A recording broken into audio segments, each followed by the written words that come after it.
My husband, Derek, was making spaghetti when his phone buzzed on the counter. A message appeared. "Hey boss, I miss you." I stared at those words for a second. Then I picked up his phone and typed back, "Come over tonight. My wife is out of town." 20 minutes later, someone knocked on our door. Derek's whole body went stiff like a frozen statue. His eyes got really wide and all the color left his face.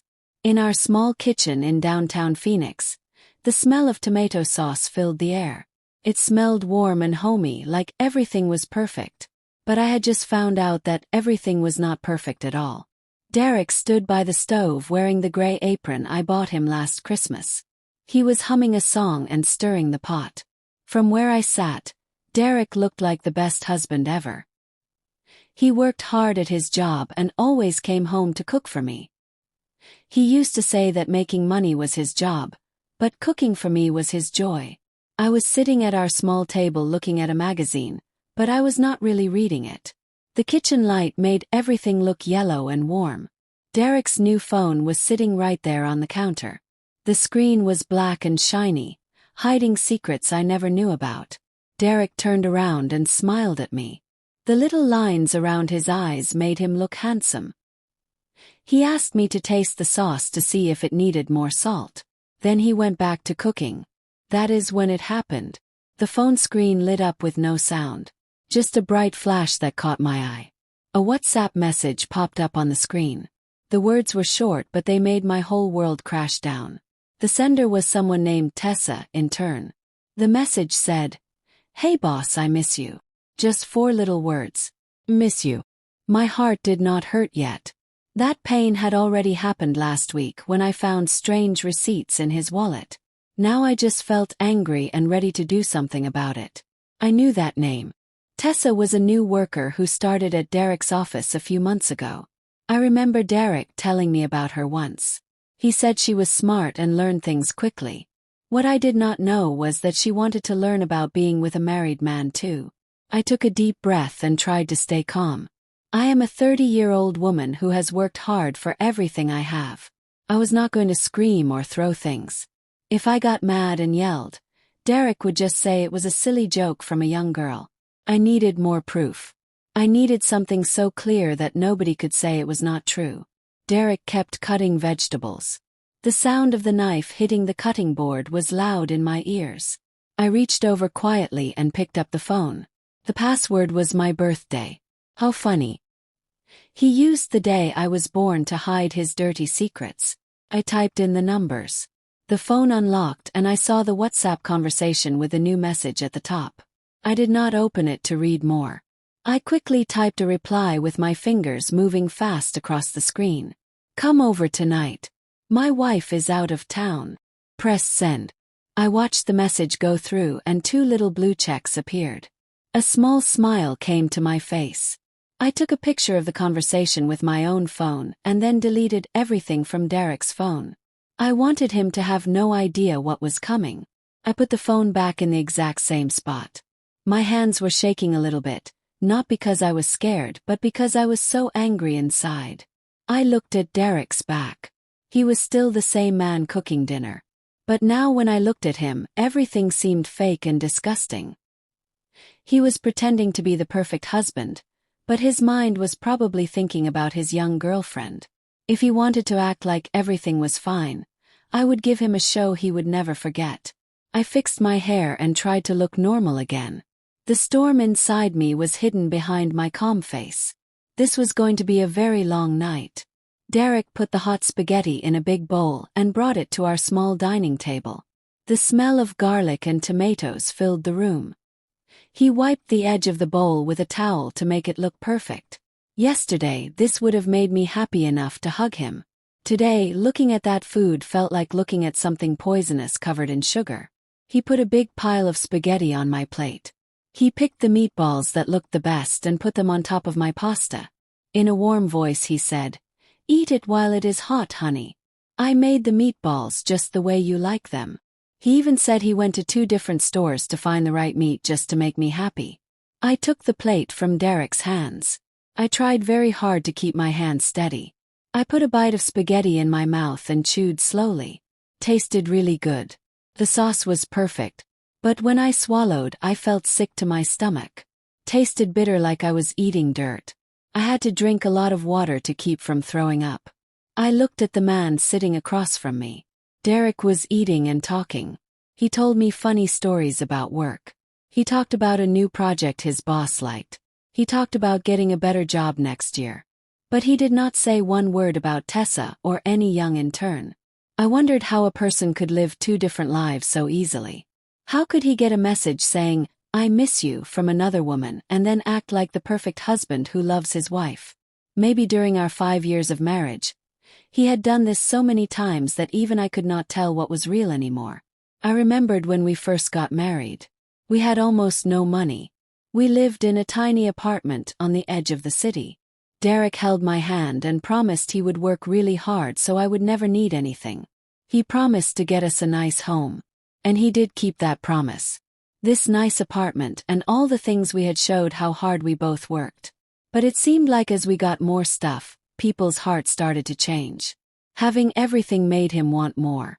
The wife who shared cheap sandwiches with him back then was not exciting anymore compared to the pretty young women at work.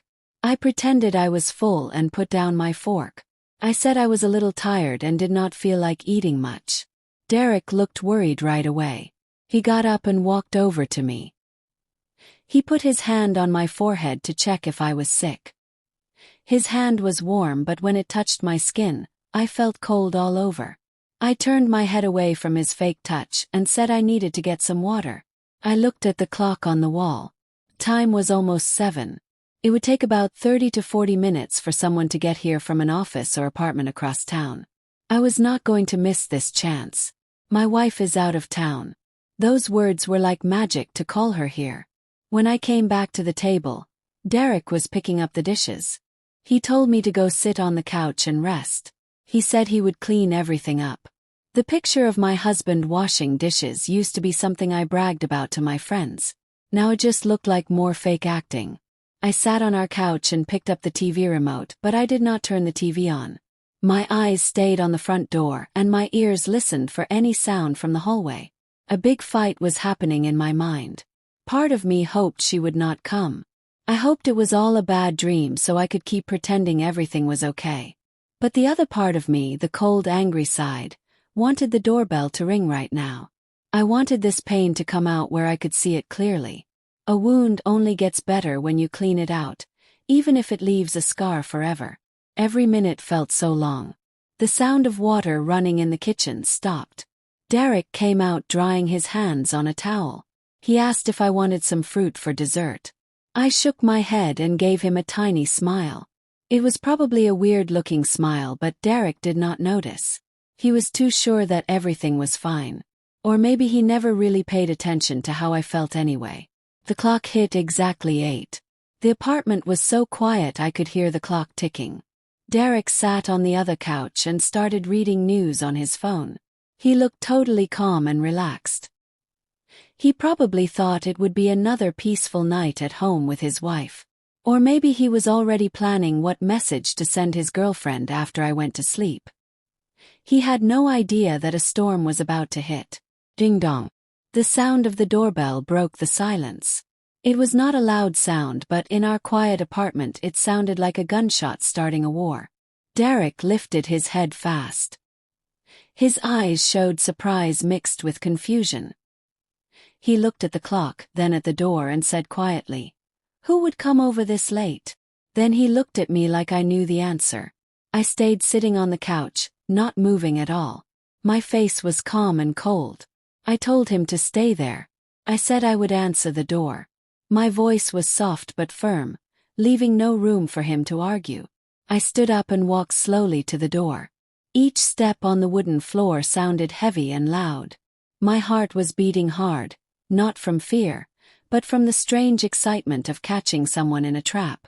I took a deep breath, stood up straight, and put my hand on the doorknob. I turned the lock and opened the heavy door.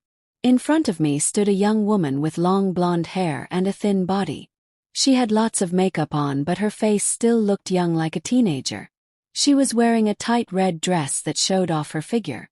In her hand she held a small gift bag with tissue paper sticking out the top. The second she saw me, the big smile on her face disappeared. It was replaced with a look of total fear.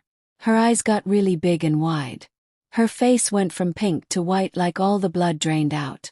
She froze completely. Her hand started shaking so much she almost dropped the gift bag. She was expecting Derek to open the door. She probably imagined jumping into his arms and telling him in a sweet voice how much she missed him. But instead she got me, the wife, standing in the doorway staring at her like a knife. I said nothing at first. I just looked at her scared face in silence. My silence made everything feel even worse. Tessa took a step backward. Her lips moved like she wanted to say something but no words came out. It looked like someone was choking her. She looked past me into the apartment and then back at me with the look of a thief who got caught stealing. I heard Derek's footsteps behind me. "Who is it, babe? Why are you taking so long?" he asked. His voice made Tessa look even more confused and scared. She looked around like she was trying to find a way to run away. But I was not going to let her escape that easily. Smiled. It was probably a smile more scary than crying. Then I spoke. My voice was loud and clear enough for both the person inside and the person outside to hear. It was full of cold power. "Hello, Tessa. Are you here to see my husband?"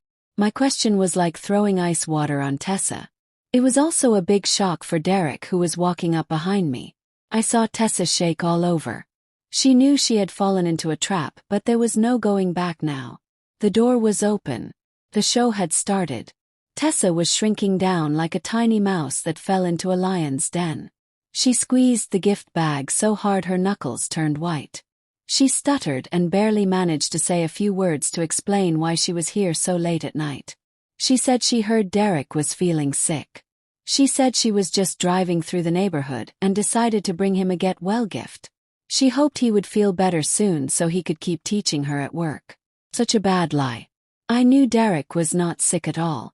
And this gated apartment building was so far out of the way that nobody just drives through here. But I did not correct her.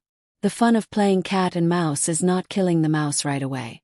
You play with it until it dies from being so scared. I kept my tiny smile on my face and stared at her. Her face kept changing colors. When I saw Tessa trying to turn around to run away, I said in a voice as cold as ice, "If you take one step away from this hallway, tomorrow everyone at your office and your family back home will get pictures and messages of you two together. Come inside. Let's talk like adults and I will let you keep some of your dignity." Tessa stood frozen like a statue. She was trembling all over. She followed me inside because she had no choice. I told her that since she came all this way, she should see the apartment. I said the place was very nice and cozy. I told her I wanted to introduce her properly to my husband. I made the word husband extra long and strong, like I was putting a stamp of ownership on the man frozen behind me. Derek had walked into the living room. When he saw me bringing Tessa inside, his face fell apart even more than hers did. His eyes were bulging out and his mouth hung open. He could not say a single word. The phone he was holding fell onto the couch. He looked back and forth between Tessa and me. He was swinging between panic and confusion. He could not understand why Tessa was here or why I was being so calm about it. I led Tessa to the center of the living room and sat her down on the chair across from the big couch where Derek usually sat. Tessa sat on the very edge of the chair with her back perfectly straight and her knees together. She did not dare to look up. I turned to Derek and pointed for him to sit next to me on the couch. Like a robot with no soul, Derek stumbled over to the couch. Even though the air conditioner was on, drops of sweat appeared on his forehead. He sat as far away from me as he could, like I was a bomb about to explode. I started with introductions. I pointed at Tessa and told Derek this was that wonderful intern he talked about so much. The one who came to visit him in the middle of the night with a gift because she heard her boss was sick. Then I introduced Derek to Tessa. I said he was the most perfect husband in the whole world. A man who never let me down. Each nice thing I said was like sticking a needle into Derek's skin. I saw him get smaller and smaller. I noticed Tessa shooting a begging look at Derek. She wanted him to say something. She wanted him to give her an excuse or a sign that would save her from this terrible situation. But the only thing she got was Derek being a coward. Derek kept his head down and played with the bottom of his shirt. He did not dare say one word. His cowardly behavior made me hate him even more. And Tessa probably started to feel disappointed too. The man who seemed so cool and in charge at the office had turned into a scared little man who was more afraid of his wife than anything else.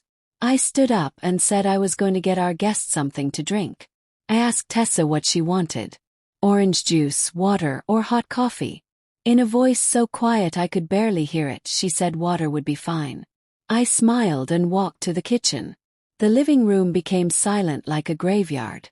I knew that as soon as I left the room, those two would look at each other in panic.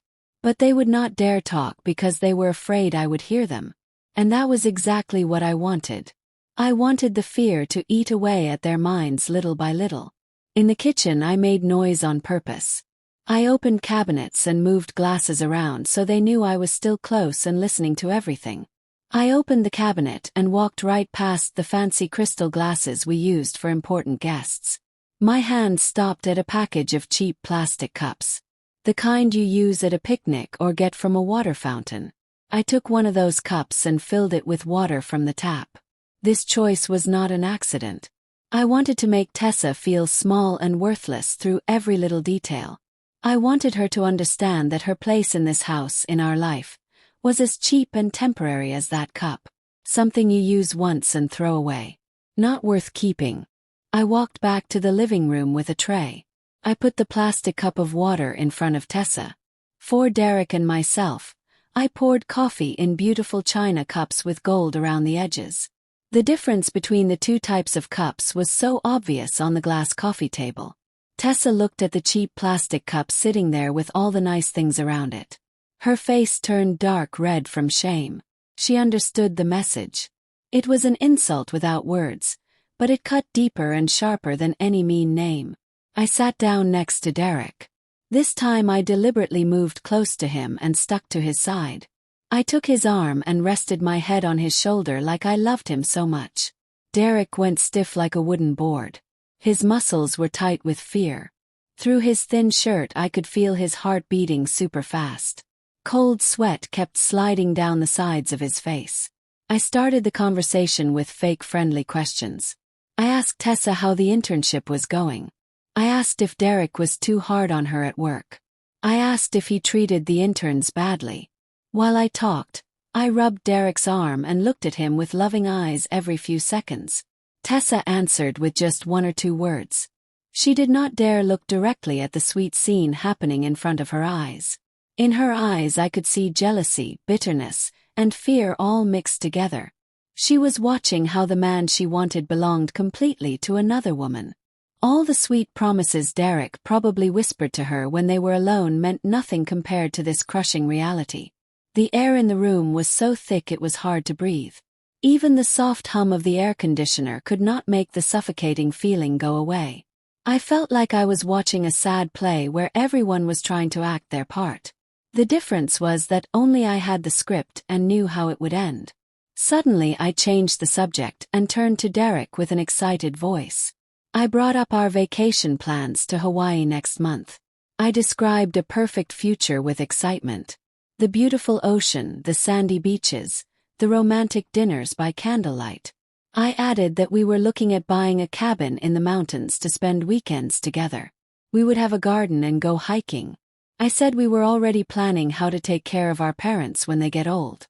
Each word I said was like a knife stabbing into Tessa's heart. She was realizing she was completely left out of Derek's life. The future plans, the money, the long-term goals, all of that belonged to us as a married couple. In that picture there was no space for her. She was just a quick fling. A temporary pleasure for Derek. Derek sat there in total silence.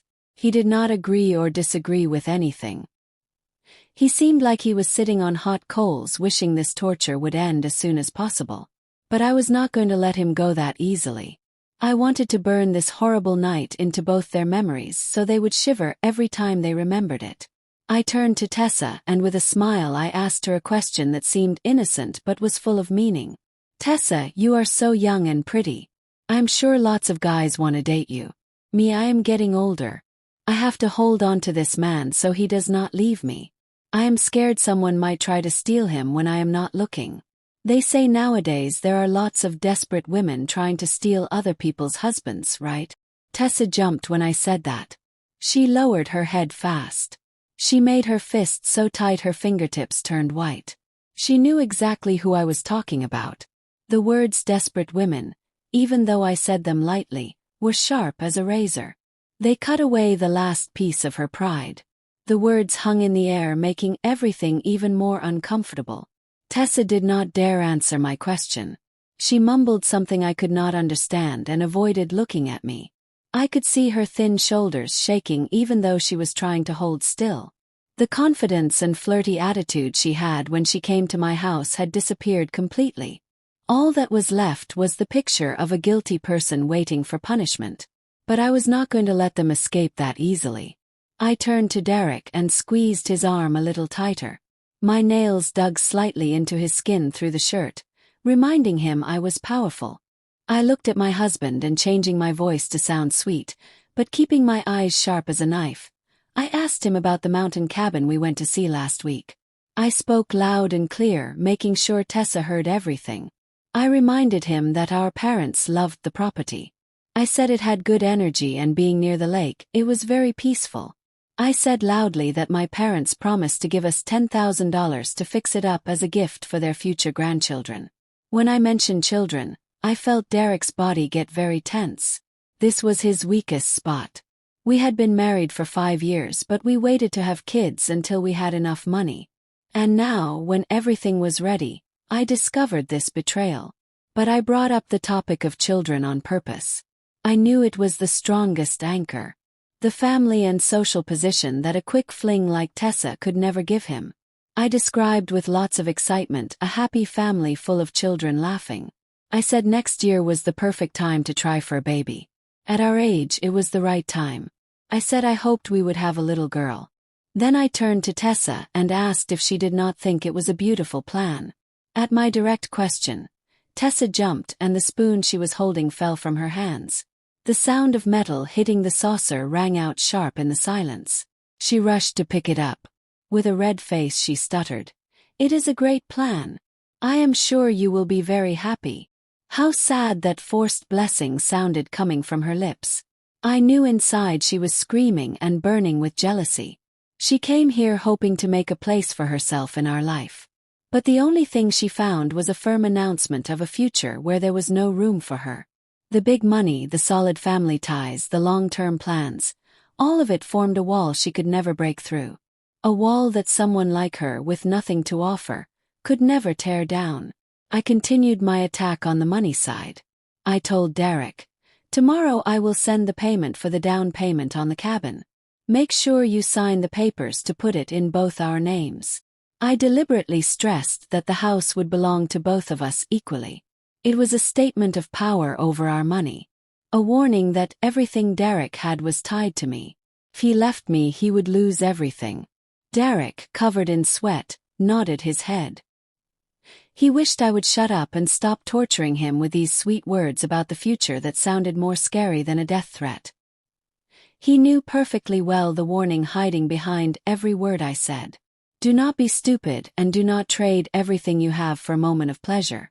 The conversation about the cabin and kids seemed to suck all the life out of Tessa. She shrank into the chair, hugging the glass of water with both hands like she was trying to find warmth that was gone.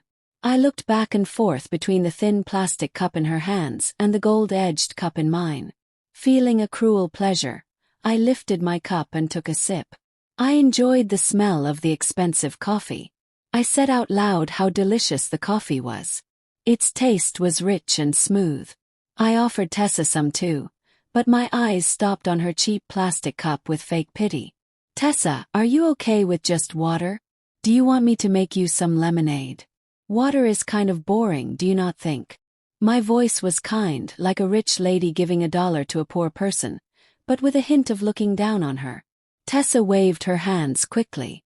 No, no, I am fine. I was thirsty. Water is enough. I do not want to be a bother. The word bother that she used seemed funny. Her just being here at this time of night was the biggest bother of all. I set my cup on the table. The firm sound of china hitting glass echoed in the room. I looked at Derek. He was still sitting like a dead person with his eyes stuck on his shoes. I decided to pull him more into this fun game. I told him to cut some oranges for our guest. A husband should be polite. How can you have a guest sitting here without giving her anything nice? Derek jumped like he got shocked by electricity. He went to the kitchen to get the oranges and a knife. He peeled the fruit in a clumsy way. His hands were shaking. The skin came off jagged and in big chunks. The man who used to cut fruit into flower shapes for me could not even peel a simple orange in front of his girlfriend. His mind was broken. Fear had shut down all his senses and skills. When he put the plate of orange slices on the table, I stabbed the best-looking piece with a fork and brought it right to Derek's mouth. Open up, honey. Me feed you. Do not touch it with your hands. They are dirty from cooking. Derek hesitated for a second but finally accepted the orange I offered him. The scene of a married couple feeding each other lovingly in front of another person was natural but also super mean. I pushed the plate of oranges toward Tessa. You eat too, Tessa. These are really sweet and juicy. Tessa looked at the orange piece Derek just ate. Then she looked at the plate in front of her like there was a knot stuck in her throat.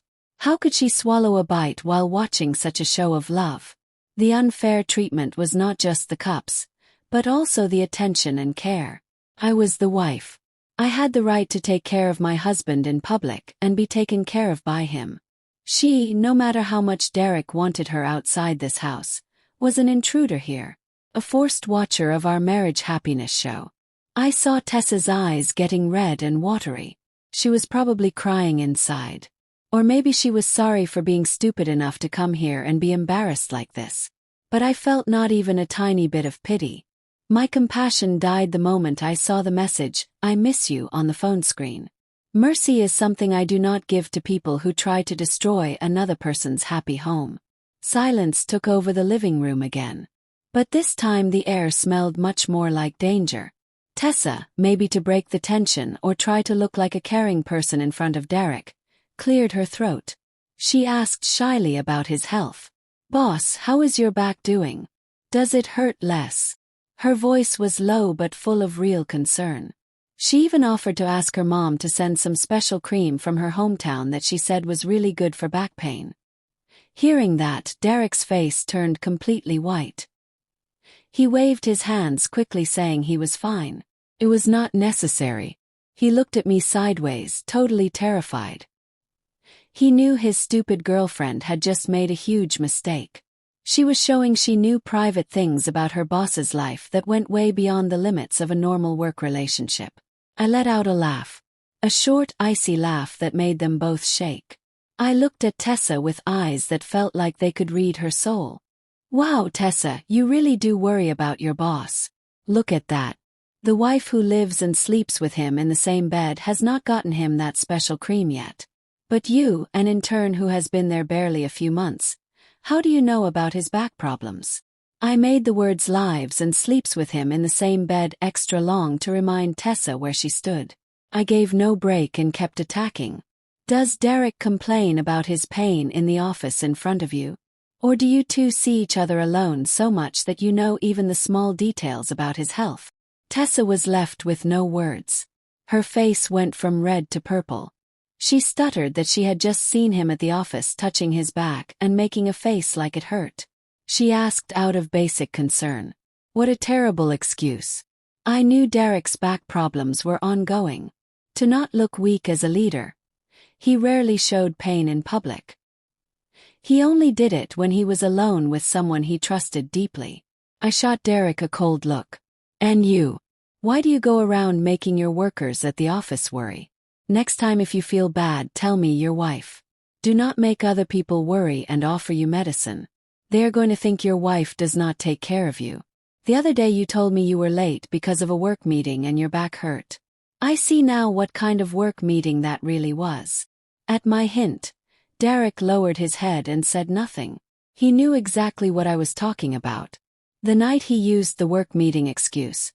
He had actually met with Tessa, and probably to get the young girl's sympathy. He complained about his pain. I had just uncovered the lie of a coworker's concern. I exposed the raw truth of their secret relationship. Her too much interest was proof she had crossed the line. And I, as the wife, had every right to question and expose that lie right here in my own house. The clock on the wall showed 9.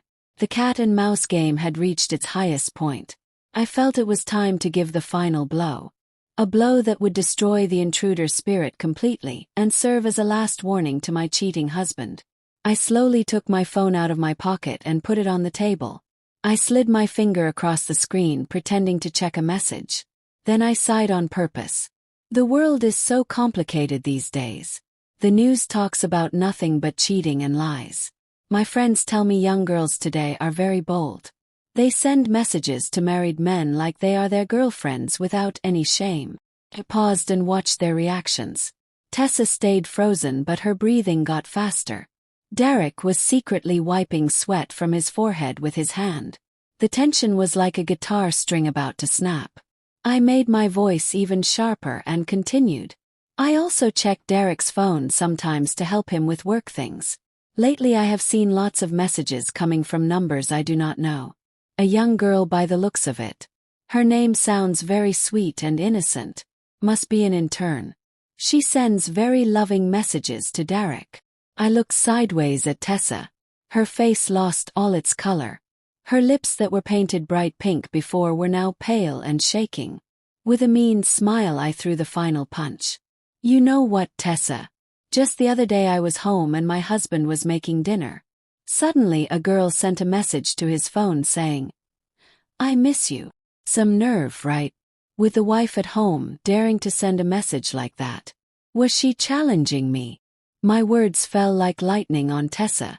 She looked at me with eyes huge and wide. Terror was carved into her pupils. She understood everything. The "I miss you" message from earlier. The reply, "Come over tonight. My wife is out of town." It had all been a trap. Perfect trap I set myself. And she, like a dumb moth, flew directly into it. Tessa's hands and feet began shaking out of control. She looked at me like she was seeing a monster. She realized the woman sitting across from her was not a sweet, naive housewife. She was a master of mind games. I knew everything from the very beginning. But I acted totally normal. I invited her in, gave her water, offered her food. And then I kept pulling off the mask layer by layer until she was left completely naked in her own shame. Derek, sitting next to me, was also in shock. He turned toward me with a look of pure horror. He never imagined I had read that message. He never thought I was smart enough to trick Tessa into coming here and embarrass her like this. My intelligence and cruelty sent a chill down his back. He realized he had badly underestimated his wife. I looked Tessa straight in the eyes. My look was cold and full of disgust. I did not need to say anything else. My silence was the harshest punishment. I had revealed everything, but I had not said her name directly yet. I wanted to see if she had any dignity left to leave on her own. It was the last act of mercy I would give her before she walked out of this house. Tessa could not take it anymore. The invisible pressure coming from me, Derek's cowardly behavior, and the cruel truth that had just been revealed crushed her will.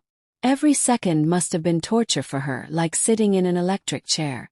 She quickly grabbed her purse from beside the chair. In her rush, the bag hit the chair with a dull thud. She jumped to her feet, but her legs wobbled and she almost fell down. Without daring to look me in the face, with her head down, she mumbled that she had to go. She made the excuse that something urgent came up at home. Her mom told her to come back right away. She was sorry she could not stay longer.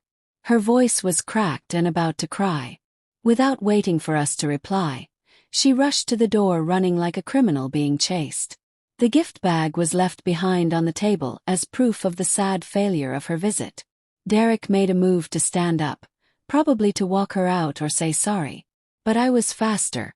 I put my hand on his leg and squeezed hard, telling him silently to stay put. My eyes got hard, warning him not to do anything stupid right now. Derek understood my message. He stayed frozen, watching Tessa's back as she disappeared behind the door. I got up and followed her slowly to the entrance. I walked with calm confidence, so different from her nervousness. Tessa was trying to put her shoes on, but her hands were shaking so much she could not do it. I leaned against the doorframe with my arms crossed, watching her with a mix of pity and disgust. When she finally got her shoes on and was about to open the door to leave, I called out, "Tessa!" She stopped dead, frozen. She turned around with a scared, begging look. She probably feared I would make a big scene in the building hallway, yell at her or pull her hair. But I did not. My pride did not let me act like trash. I walked up to her and whispered in her ear, low enough so only we heard it. My voice was soft as air but cold as winter ice. "Next time you come to see my husband, call first. If you go walking around here late at night, the neighbors might get the wrong idea and think something bad is happening in this good building. And remember this. Derek's wife is not always out of town." Hearing my words, Tessa's face lost every last drop of blood. She nodded over and over like a bobbing toy. She stuttered a yes and ran toward the elevator.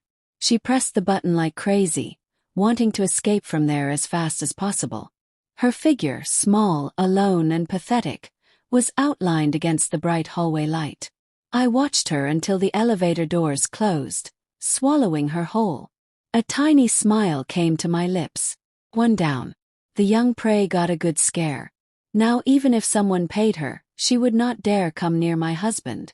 But the war was not over. The main enemy, the one who caused me the deepest pain, was still sitting in the living room. I turned around and slammed the door shut. The hard sound of the lock echoed in the apartment. It announced the beginning of the trial for the cheating husband. I took a deep breath, got my cold expression back and walked in. The wooden door closed, totally separating this apartment full of deadly air from the outside world. The smile of victory that came to my lips went out like a candle in the wind. I did not go straight back to the living room. I stood there for a few seconds, holding the cold doorknob. The waves of sickness rising from my stomach were unbearable. I had put on a brilliant show, but the price was a deep wound bleeding in my heart. I turned and walked slowly into the living room. Derek was still in the same spot, not moving on the cream-colored couch. His head was down. His hands were clasped over his knees. He looked pathetic, so far from the confident husband he used to be. But his sad state did not make me feel even the tiniest bit of pity. Instead, it only made me hate him more. I walked up to him. I picked up his phone lying on the table. I looked at him, then at the phone. Suddenly, with a sharp movement, I smashed it hard against the glass table. Crack. The sharp, violent sound broke the choking silence. The phone screen shattered into a million pieces. Cracks spread like a spider web. A perfect picture of our marriage. In that moment, Derek jumped, looking at me with a face white with terror. I crossed my arms and looked down at him with an icy stare. With a voice sharp and firm, empty of all feeling, I said, "Explain yourself." The message saying, "Come over tonight. My wife is out of town." I sent that. Did you think I was an idiot who knew nothing? Just like that, Derek was left with his mouth hanging open, looking at me in disbelief. He did not expect me to show my cards so fast and so strongly. Maybe he thought I only had small suspicions. But he never imagined I controlled everything from the start. His lips shook, trying to form a pitiful excuse. "Honey, it is a misunderstanding. She and I are just coworkers. Her coming over tonight was a total surprise to me. I swear I did not know anything." He tried to play the victim. His eyes dodged my stare. I let out a bitter laugh. "Coworkers. Coworker sends you a message at 8 at night saying she misses you. A coworker knows better than your own wife about your health and your habits. A coworker dares to come to your house thinking your wife is gone." I moved closer to him, looking him straight in the face. I said, making every word clear, "Do not take me for a fool. We have been living together for 5 years. I know you better than you know yourself. That sneaky look, that jump when you heard the doorbell, that cowardly attitude in front of your girlfriend, everything gave you away." Derek lowered his head, not daring to answer. He knew that when the truth was so clear, any lie was useless. His silence was the clearest confession. I felt huge disappointment. The man I had loved and trusted completely was nothing more than a dirty liar. A coward unable to take responsibility for his actions. Derek's silence threw more wood on the fire of my anger. I did not need his empty apologies. I wanted him to face the raw truth he tried so hard to hide. I went to my bag on the shelf and pulled out a pile of papers I prepared that afternoon. They were the proofs I had been collecting in secret for the last week since I started getting suspicious. I threw the papers in his face. The white sheets flew and fell messily over the destroyed phone. Derek picked up a paper. His hands were shaking badly. It was a bank statement. The record of the last 2 months. I had circled in red the money transfers to Tessa Martin with notes like gift or dinner. The amounts were not huge, a few hundred each time. But they happened way too often. One transfer stood out. $800 from last week with the note "Happy Birthday." I pointed to the statement and raised my voice. "And how do you explain this money? $800 birthday gift for an intern. For my birthday, a box of chocolates and a card was enough for you. Your kindness is truly amazing." Derek was speechless, sweating like crazy. He did not expect me to know his bank account in such detail. But that was not all. I pulled out the screenshots of his text message conversations I took from his tablet where he forgot to log out.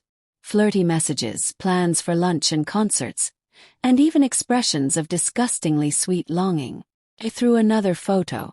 It was a concert ticket from 3 weeks ago at 7 in the evening. That day he told me he was working late because of a project deadline. But really he was at a concert with his girlfriend.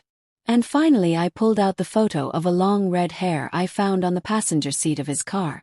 My hair was black and shoulder length. That hair was without a doubt Tessa's. Faced with such clear proof, Derek fell apart completely. There was no way to deny it or make excuses anymore. His mask of fake morality had been ripped off, showing his true cheating nature. He let his arms drop and sank into the couch with a look of total despair. And then he started to cry. Tears of a grown man, something I had rarely seen. "I'm sorry. I went crazy for a moment. You tricked me. Please forgive me just this one time." A late apology and a cowardly excuse, putting the blame on someone else. Cheating men always use the same lines. I fell into temptation. I could not help it. Seeing him cry froze my heart. I went to the kitchen. I grabbed the pot with the spaghetti sauce he prepared with such care all afternoon. Under Derek's shocked stare, I dumped the entire contents into the trash can in the corner. The delicious smell of the sauce mixed with the sour smell of garbage, creating a sickening stench. I turned to Derek and threw my final words at him. "My love for you is like this sauce. Before it was delicious and precious. But once it gets ruined, it is nothing but trash. And I do not eat trash." My act of throwing away the food was like a bucket of cold water for Derek. He seemed to wake up from his dream. He realized I was not joking. The determination in my eyes and actions announced a break that could not be fixed. Derek ran toward me, fell to his knees and hugged my legs. He cried uncontrollably, begging me not to leave him, not to divorce him. He swore he would end everything with Tessa. He would even quit his job if necessary. He would do anything to fix his mistake. He talked about our parents, about our 5 years of marriage, trying to hold me back.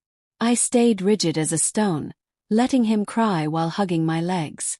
My heart was already dead. His promises now only made me feel more disgusted. If he really valued our 5 years of love, he would not have slept with another woman. If he really thought about our parents, he would not have let things get to this point. Coldly I pushed his hands away and stepped back. I looked at him with pity and said, "Keep the little dignity you have left. Do not be pathetic." My decision cannot be changed. I turned around and went straight to the bedroom. Inside the closet was the large suitcase I packed that afternoon.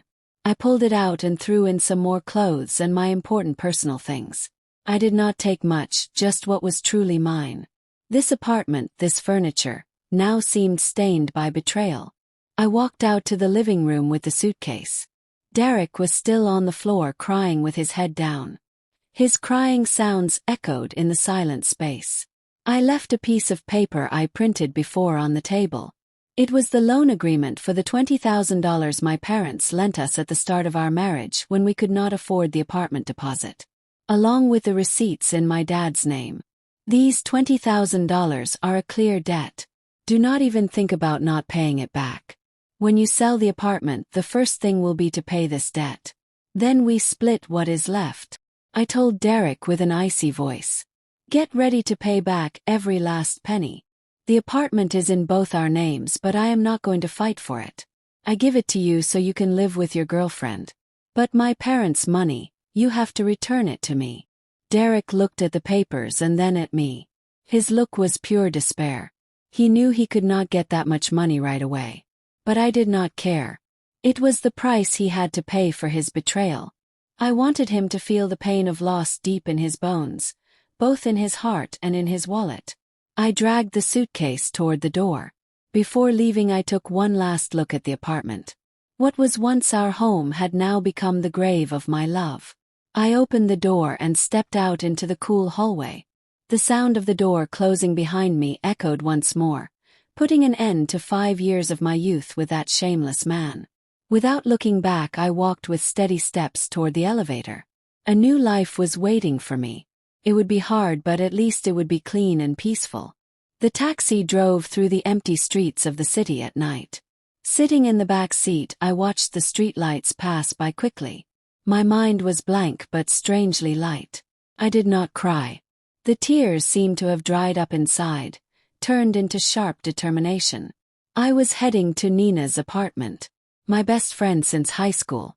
Nina was a well-known lawyer in the city, an expert in divorce and property fights. She was strong, decisive, and extremely smart. I warned her ahead of time, so she was already waiting for me in the lobby when I arrived. Seeing me get out of the car with a tired face and dragging the suitcase, Nina did not ask me anything. She came over silently and gave me a tight hug. At that warm gesture of friendship, I was about to break down crying, but I held it in. It was not the time to show weakness. Nina took me to her apartment. It was a small but comfortable place filled with the nice smell of lavender oil. She gave me a glass of hot tea and told me to sit down and tell her everything. And so I did. I told her everything from the terrible message to the show I put on to invite Tessa to our home, the fight with Derek, and my decision to leave. I spoke with surprising calm, like I was telling someone else's story. When I finished, Nina slammed her hand on the table with a loud thud. She let out a curse and told me I did very well. A cheating man is unforgivable. My way of handling the mistress was top level, classy but at the same time extremely cruel. Nina began to look at the situation from a legal view. She reviewed the proof I collected. The bank statements, the messages, the photos. She nodded and said that with all this she had more than enough to win in court. She offered to take my case if Derek did not accept a peaceful divorce. But Nina told me that before going to court, we had to teach that perfect couple a lesson they would never forget for the rest of their lives. Divorce was my freedom, but true justice was punishing the cheater. She suggested a more sneaky revenge plan. Instead of making a big scene or putting him on social media to become the city's gossip, we would attack what mattered most to Derek: his career and his reputation. Nina told me to organize all the proofs into one file. She said she would help me write a report email to send to the bosses at Derek's company. A killing blow to his finances and his image. It would be 1,000 times more painful than a couple of slaps. I nodded in agreement. Our eyes met and determination shined in them. That night would be the night we planned the final battle. The 2 days of the weekend passed in a scary silence. Derek did not stop calling and sending messages, but I did not answer. I turned off my phone and spent all my time at Nina's house preparing the special gift for my husband and his mistress. Nina helped me write the email. Instead of insults or lies, we used professional, factual, and sharp language, like it was a legal charge. The subject of the email was short but powerful. Report on workplace conduct violation and inappropriate relationship between supervisor and intern. I scanned all the proofs. The text message screenshots with the romantic conversations. The bank statements proving he used his salary to buy gifts, which was misuse of money. The photo of the concert tickets during work hours as proof of work neglect. Nina organized everything into a single PDF file of over 8 megabytes, clearly noting dates, times, and places. Monday morning, the sky was gray like it was predicting a storm. At 9 sharp, the time when all office workers sit at their desks and start checking their email, I turned on the computer. Nina, sitting next to me, put a hand on my shoulder as a sign of support. I took a deep breath and looked at the draft one last time. The list of people to send it to included the company president, the human resources director, and the heads of the departments involved. I did not send it to everyone in the whole company. I did not want to become cheap gossip. I only sent it to the people with the power to decide Derek and Tessa's future. The mouse arrow stopped over the send button. My heart was pounding hard, not from fear, but from the stress of the big moment. A single click would completely change the lives of 3 people. Derek would lose the career he built for 8 years. Tessa would lose the future that was barely starting. And I would put a period on a painful past to start a new chapter. I remembered Tessa's bold look when she arrived at my house. I remembered Derek's cowardice kneeling and asking for forgiveness. I remembered the spaghetti sauce thrown in the trash. The last tiny bit of compassion left in my heart vanished. "Goodbye, ex-husband," I whispered to myself as I pressed firmly on the left mouse button. A short, cold notification appeared on the computer screen. The email loaded with the death sentence for Derek and Tessa's careers had been sent. I leaned back in the chair and let out a long breath of relief. It was over. The arrow had already been released, and no one could stop it. Now I just had to wait for the storm to break over the cheaters' heads. That Monday, the feeling at Derek's company must have been as choking as the night Tessa came to our house. According to a friend who worked in the same department, my email caused a huge shock and spread like fire in a matter of minutes. Derek tried to act normal when he arrived at work, but inside he must have been eaten up by panic. At 10 in the morning, the human resources director called him into a meeting room. There they showed him proofs that he had used the company credit card for personal things with Tessa. He had made fake receipts for business meals. It was stealing money by the book. He was suspended without pay while they did a full investigation. Derek stood up with his face white as paper. He opened his mouth to try to excuse himself, to say it was a misunderstanding, a lie. But the human resources director raised a hand firmly, cutting him off. On the table he left a thick folder with a printout of that very PDF file I sent. Faced with such clear proofs, Derek was left silent. 2 security guards came over and asked him to gather his personal items and leave the office right away. Everyone was shocked to see how the man who until then was a respected supervisor was escorted out of the company like a criminal. Derek walked in silence with his head down, surrounded by the whispers of people watching him. That public embarrassment would mark his career with a permanent stain. I, from Nina's house, got the news by phone without feeling any emotion. I did not laugh with satisfaction. I did not feel pity either. It was the price of betrayal. When he stepped on our marriage and chased his desires, he himself signed the death warrant of his career. 3 days later his firing was made official. The reason given in an internal message was serious violation of work ethics and damage to the company's image and trust. Derek not only lost his job but also entered the blacklist of hiring managers in the industry. In this city, rumors fly faster than the wind. Once your moral reputation is stained, especially by a scandal with a worker under you, the doors to your career close almost completely. The money consequences did not take long to arrive like a giant wave. Derek lost his main source of income, but the bank loans kept coming due on time. The car payment, the apartment mortgage, the credit cards, everything became a rope tightening around his neck. Before, thanks to his high salary and my good management, he lived comfortably without looking at prices. Now, just with the monthly bank interest, he was sweating bullets. My phone would not stop ringing. It was Derek's number. Seeing the name husband blinking on the screen, I let out a dry laugh and changed his name in my contacts to Derek Hall. I did not answer. I let it ring until it stopped. Then the messages started coming.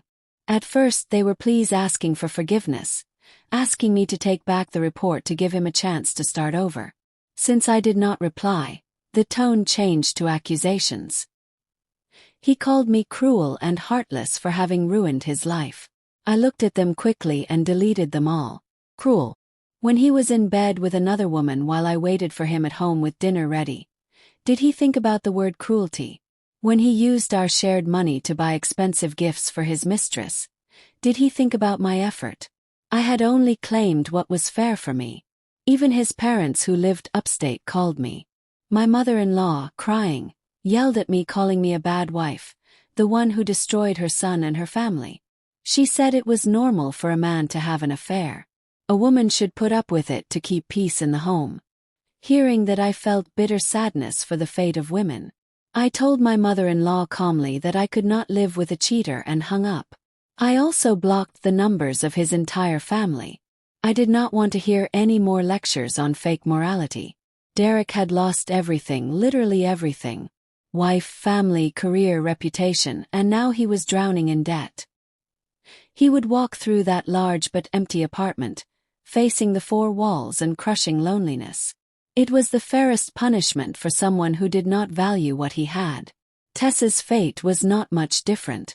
As soon as Derek was suspended, she was also called to human resources.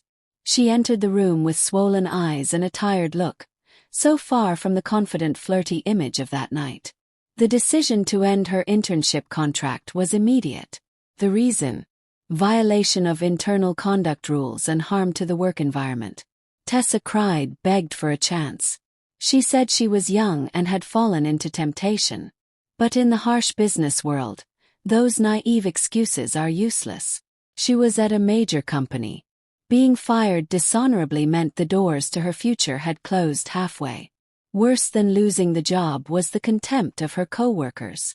The story of the bold mistress who challenged the real wife became the hottest topic in the secret company group chats. When Tessa was packing her things in a cardboard box, no one came over to talk to her or help her. Everyone looked at her with disgust, whispering behind her back. The men who used to flirt with her now avoided her like a disease, afraid of getting splashed by the scandal. Tessa left the office alone, carrying her box. The long empty hallway seemed like the path of thorns waiting for her. In front of the elevator she crossed paths with the same security guard who saw her run away days before. The man's look of pity was the straw that broke the camel's back. Tessa finally broke down, crying loudly. She ran out of the building, leaving behind people's laughter. According to what Nina told me, after that incident Tessa could not stand the shame and moved apartments. She put all her social media on private and disappeared from the online world. It was a very expensive lesson for a young woman just starting to take her first steps in life. She tried to trade her beauty and youth for something shallow. But in the end she lost the most valuable thing for a woman, her honor and self-respect. I did not feel sorry for Tessa.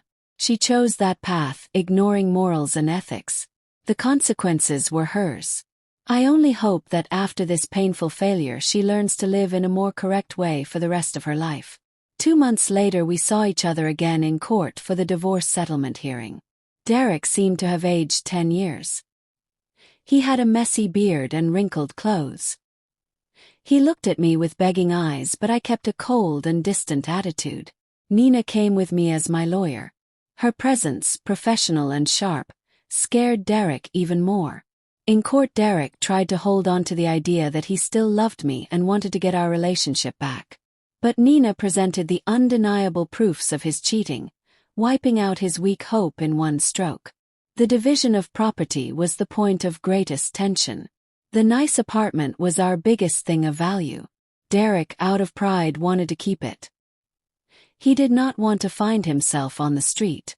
He suggested paying me my share in monthly payments. I let out a laugh of disgust and shook my head firmly.